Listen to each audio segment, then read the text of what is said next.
Good morning and welcome to On the Spot News right here on Zimbabwe Daily. My name is Yvonne Muchaka. And my name is Barbara Mataris, and let's take a look at the news making the headlines. Sikala faces fresh charges. Cost of bread to shoot as flour price goes up. Teachers say government's free education pledge a joke. Government threatens retailers. New twist to court looting scandal. Civil servants abandon salary talks. And in sport, Zimbabwe officially disqualified from CHAN 2022. We start off our bulletin with the breaking news. Amalgamated Rural Teachers Union of Zimbabwe Secretary General Robson Chere has been granted bail at Harare High Court. He will deposit 60,000 RTGS with the clerk of court, surrender his passport, and report at Harare Central Police as part of his bail ruling condition. Citizens Coalition for Change legislator Job Sikala of Zengeza West, who was recently denied bail by the High Court for allegedly inciting public violence, was yesterday slapped with a fresh charge of obstruction of justice. Sikala was taken from Chikurubi Maximum Security Prison by detectives from the Criminal Investigations Department Law and Order Section. He was represented by lawyers Beatrice Mtetwa and Jeremiah Bamo. The legislator is now being accused of blaming ZANU-PF for the death of Triple C member Mo Blessing Ali, brutally murdered in Nyatsime early last month by Pius Jamba Mukandi, who has since been arrested. 35 members of both Mirirai Jehovah Apostolic Church sect and Zimbabwe Transformative Party led by Parere Kunyunzura, who allegedly staged an unsanctioned march in Harare city center and refused to disperse when called upon to do so yesterday, refused to respond to state submissions in opposing granting of their bail and all voluntarily chose to be remanded in custody pending trial.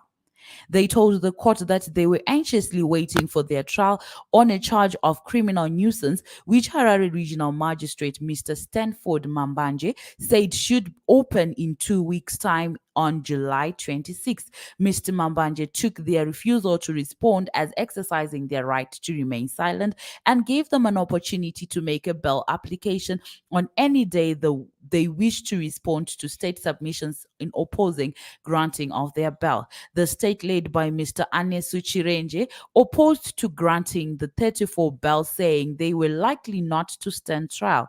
Mr. Chirenge said the 34 defied police instructions to stop singing when they were intercepted in Harare city center, which he said is a clear indication that they were likely to defy bail conditions. The state had also submitted that they were likely to reoffend, as was exhibited by their regrouping after being dispersed by the police on the day they allegedly committed the offense.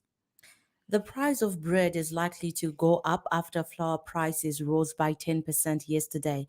This comes after the Grain Marketing Board increased its wheat prices to millers by 8% from $239,000 to $258,000 per ton. In a statement yesterday, the Grain Millers Association of Zimbabwe, GMAS, also announced a 10% review in the price of bread flour, a move likely to increase the price of bread, which is now beyond the reach of many.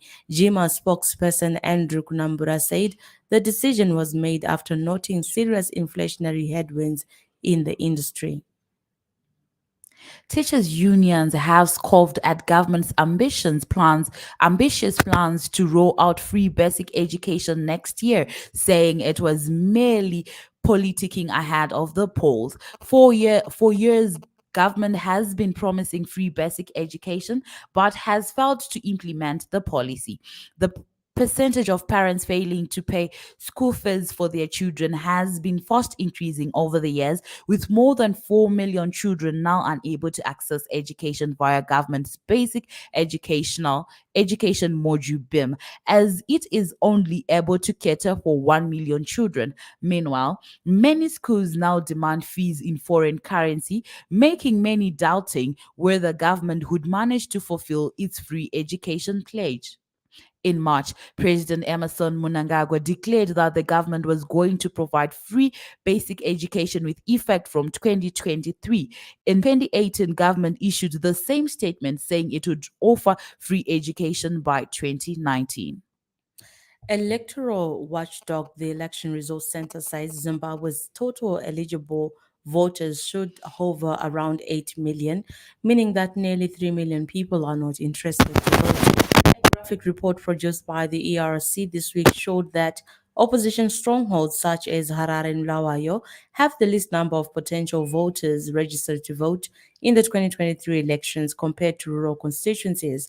According to the Zimbabwe Electoral Commission, over 5.8 million people are on the 2023 voters roll, a 2% increase from the 2018 figure of 5.6 million registered voters.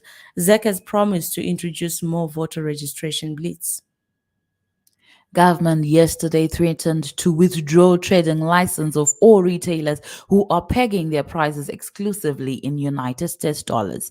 Speaking during a post-cabinet briefing in Harare, Finance Minister Mutuli Ncube said government would not tolerate this kind of nonsense. Retailers and wholesalers have been charging selected products such as sugar, milk, cooking oil, and others in United States dollars, saying they were ordering the products from manufacturers in United States dollars. This has sparked fears that the local currency might be soon rendered useless. Retailers have been arguing that the finance ministry had given the nod for them to sell some of their products in United States dollars, given that they were not getting access to foreign currency from the Reserve Bank of Zimbabwe system.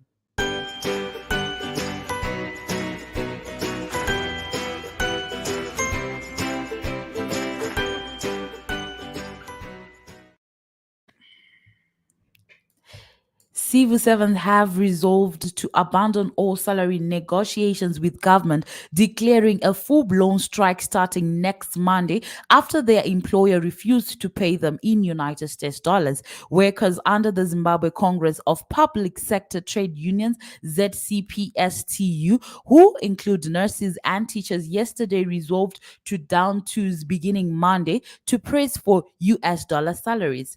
On Monday, government refused to accept their US dollar salary demands and struck to its earlier offer of 100% salary adjustments in local currency, which became effective on July the 1st.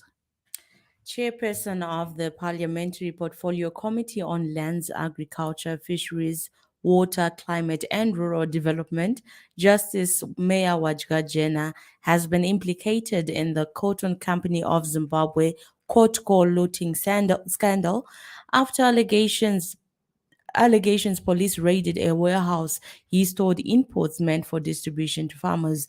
Sources said police officers raided a warehouse at Gokwenembuzia shopping center at the weekend and recovered Cotco farming inputs stockpiled there. The imports, which included seeds, sprays, and fertilizers, filled 3 trucks. Police also recovered bicycles and motorcycles. These are originally part of the Presidential Farming Input Scheme program that were allegedly diverted to aid Wajgajena's political interests in the area. Sources also said Wajgajena enjoyed very cordial relations with Quadco bosses, Managing Director Pius Manamike, and its Marketing and Business Development Manager Max Monjanji, who are currently appearing at the Royal Magistrates Court facing corruption allegations. In other news, the Zimbabwe Civil Liberties and Drug Network ZCLDN has revealed that 30% of Zimbabwean youth are into drug abuse. ZCLDN's revelations come in the wake of a significant increase in bed occupancy at the country's mental health institutions of drug abuse related illnesses. Speaking during a sensitization meeting for editors last week in Harare, ZCLDN Chief Executive Officer Wilson Box said the use of drugs was on the rise among youth and at workplaces. A 41-year suspected burglar was beaten to death by a mob in Goromonzi when he was found stealing a television set. Police are now investigating so they can arrest those who assaulted the thief instead of just effecting a citizen arrest and handing him over. National Police spokesperson Assistant Commissioner Paul Nyati said Tinashe Mangwende unlawfully gained entry into a house in Goromonzi on Saturday and stole a 42 inches television said, but was caught red-handed and then beaten to death. Citizens can arrest anyone caught red-handed stealing or caught while committing crimes of assault ranging from common assault all the way up to rape and murder, and can even arrest someone just about to assault someone else, but they still have to use minimum force, keep the suspect safe and unharmed, although they can tie them up and hand the suspect over to the police at the first possible opportunity. Meanwhile, two more suspected copper cable thieves, Abraham Saidi, 28, and Addington Mangwama, 26, were arrested early Sunday morning in Mount Hampden after being found digging a trench along a railway line to extract a 24-meter Zesa cable at around 1 a.m.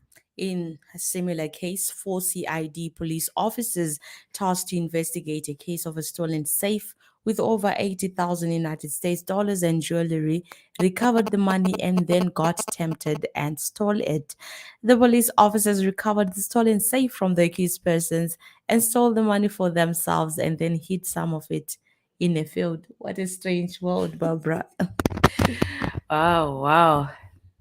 So said, eh? And in sport news, Zimbabwe has officially been disqualified from the CHAN 2022 tournament. The story was scheduled to play Malawi.